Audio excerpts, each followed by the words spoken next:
Na busca incessante para construir conteúdo para este canal e fugir um pouco daquelas questões de debates, polêmicas e guerra cultural e focar esse canal basicamente em conteúdo, eu tive a brilhante ideia de buscar uma lista dos 100 piores filmes de todos os tempos para fazer as resenhas e trazer aqui no canal.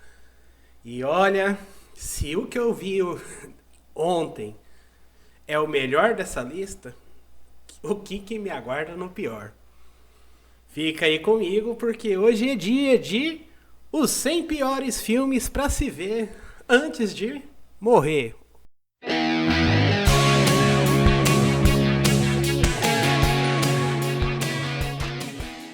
Oi, eu sou o Totô e você tá no canal Tereré Nerd. Se você tá chegando por aqui, já vai deixando aí a sua inscrição, dando aquela curtida no like, porque o like é feito para likear, então like aí. E... Ué? Mais cedo hoje? Bem-vindo. Eu falo daqui, você faz o pix daí, não se esqueça, hein? Seja bem-vindo então à nossa nova série no canal 100 piores filmes para você ver antes de morrer ou morrer tentando assistir esses filmes, né? O que acontecer primeiro. Essa minha ideia surgiu basicamente de trazer um conteúdo diferente, diferenciado aqui. E por Deus, tomara que não dê certo, porque do primeiro filme eu já me arrependi. Tem muitas listas na internet que falam sobre filmes, piores filmes, é muito pessoal, claro, né? Então, para ter um consenso geral, eu peguei uma lista que tá lá no IMDb. Então, se você, assim como eu, quiser partilhar deste sofrimento, vai lá no IMDb, dá uma olhada na lista, dá um check lá no que você já viu e se delicie com as pérolas que você não viu.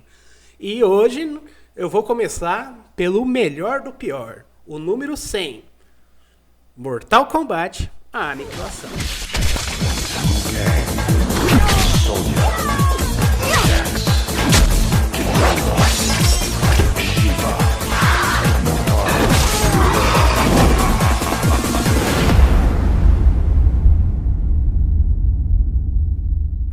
Pois bem, tem uma coisa que o Danilo do Tokudok, né, muito bom, referência em Tokusatsu, ele diz sobre o Tokusatsu clássico, que é bastante interessante, que os caras simplesmente, o roteirista ia lá e escrevia o episódio, e os caras que se virassem para fazer. Então eles tinham que ser criativos, inventar efeito especial, jogo de câmera,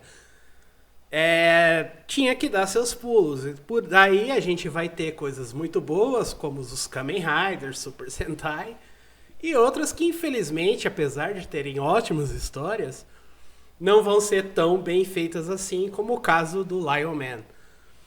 Tanto o laranja quanto o branco, mas principalmente o laranja. E por que eu tô dizendo isso?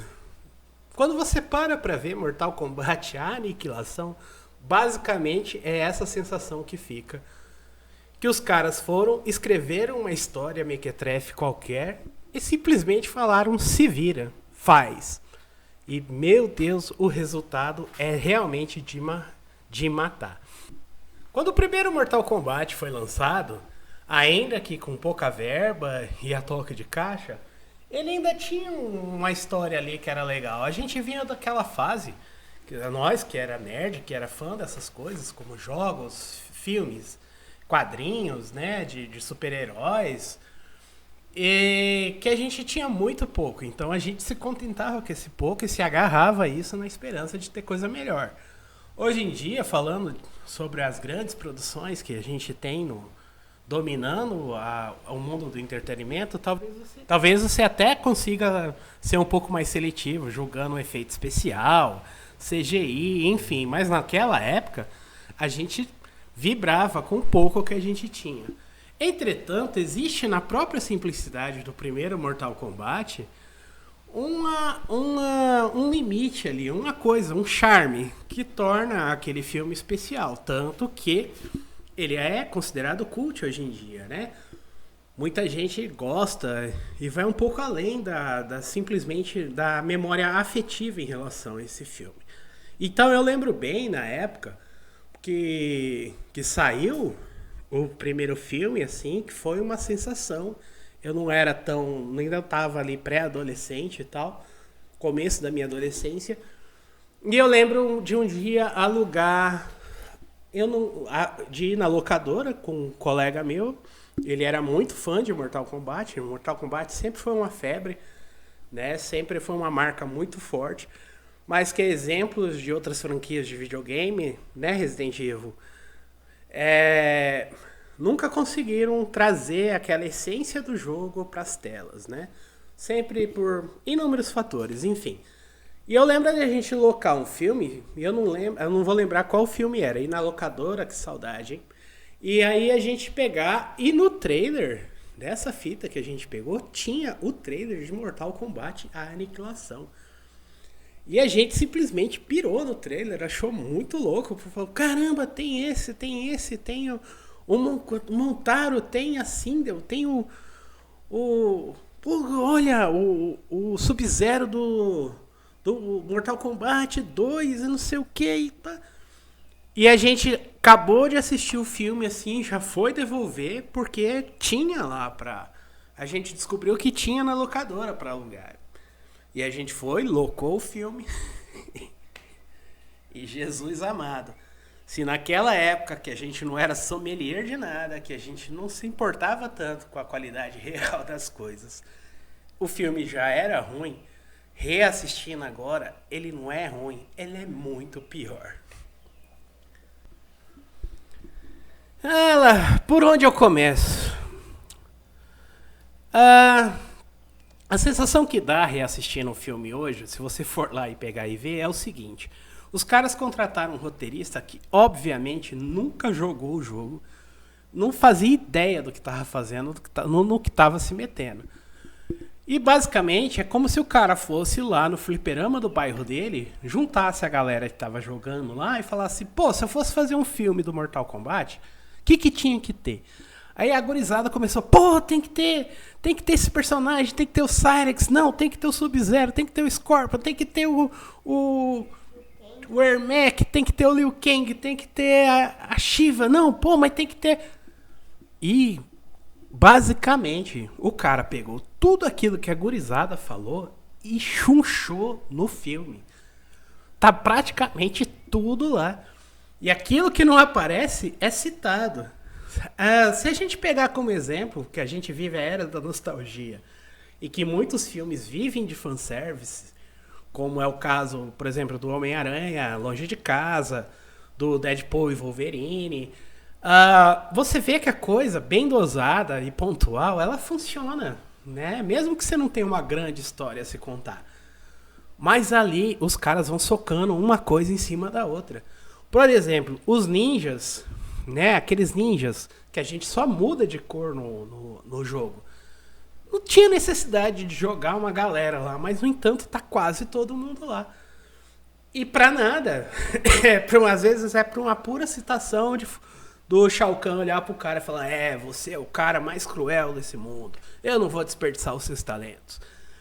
Não, pera aí, eu vou te matar. Caguei.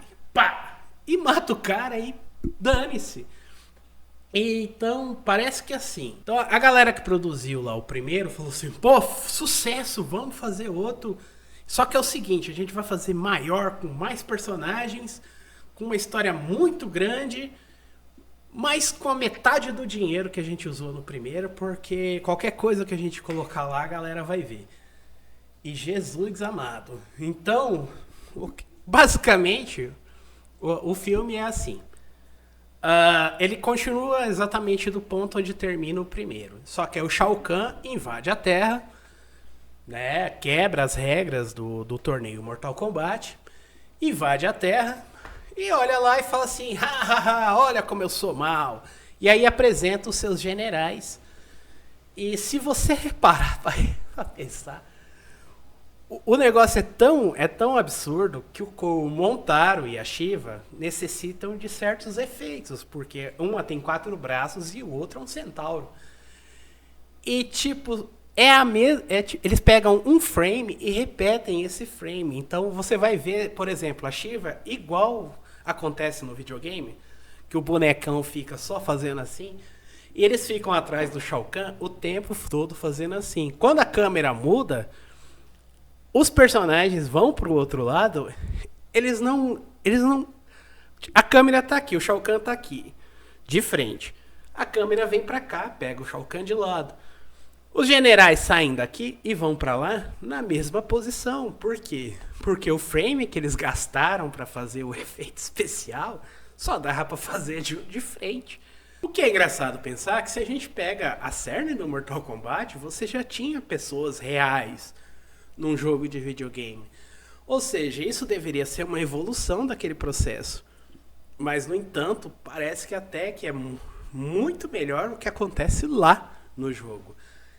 E aí, beleza. Aí o Shao Kahn chega e fala assim, ó, seguinte, caguei pros velhos deuses, não quero nem saber, e eu vou destruir a Terra, hahaha. E nesse hahaha é o seguinte, mas não vou fazer isso agora não, eu vou te dar 6 dias pra isso acontecer.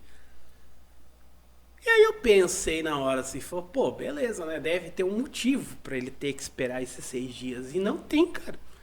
E se tem, esqueceram de colocar lá no filme, porque não tem motivo nenhum pra esperar 6 dias. Os caras estão ali, se ele queria matar a galera, era só matar, já tava lá. Mas aí, beleza.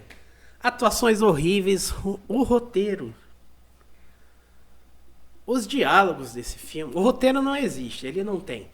Mas os diálogos, eles pegaram assim e pioraram, eles se tornam uma coisa ainda pior. Tem logo de começo, assim, tem o Raiden, que é aquele cara sábio, né? Que eu acho que é por isso que o Christopher Lambert deixou o papel, né? Quando leu esse roteiro, ele é tão sábio que no momento a Kitana, a Milena, enfim, aquela boa confusão do velho nerd, né? Ela olha e diz assim, ué, mas e as regras? E os portais não deviam estar selados devido às regras do Mortal Kombat? E o Raiden, que é um ser de sabedoria extrema, olha e fala, aquilo que está fechado pode ser aberto. Puta sabedoria, hein?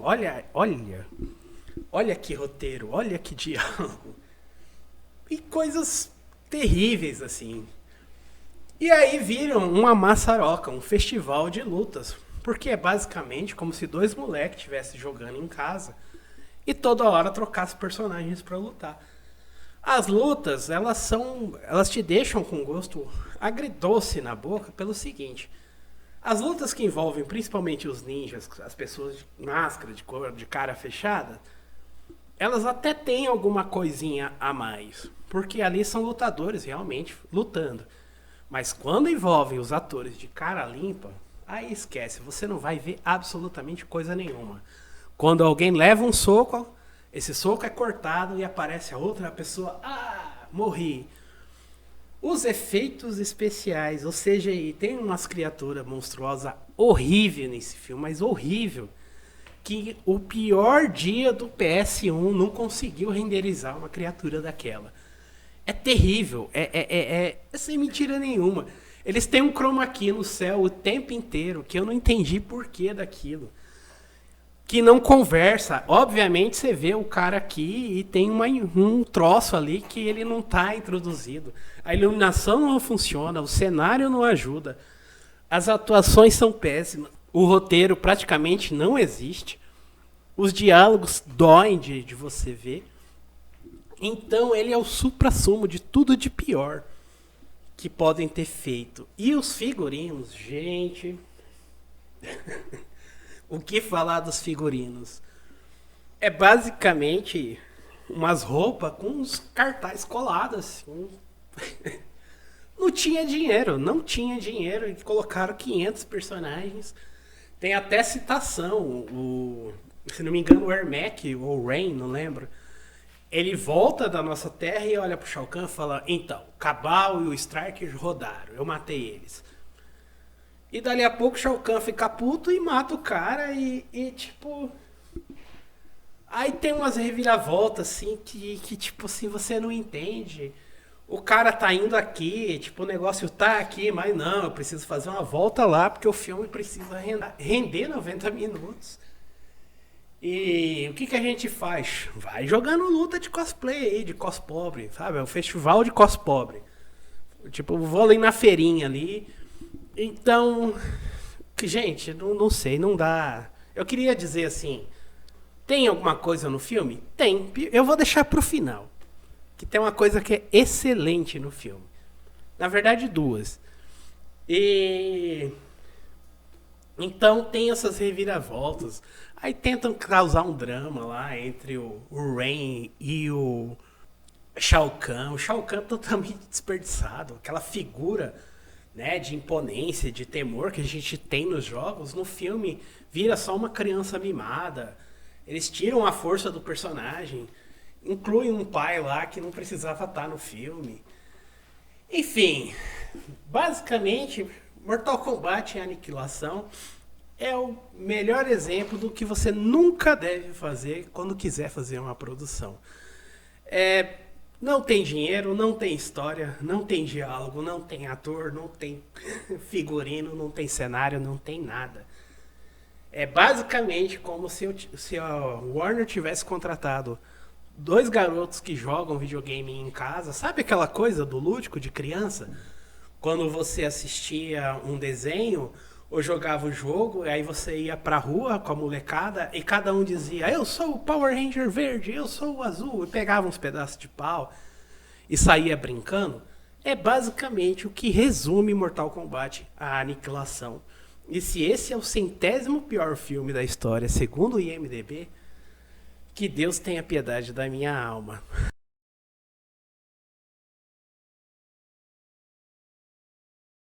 Mas antes de encerrar esse vídeo, eu preciso falar das coisas boas.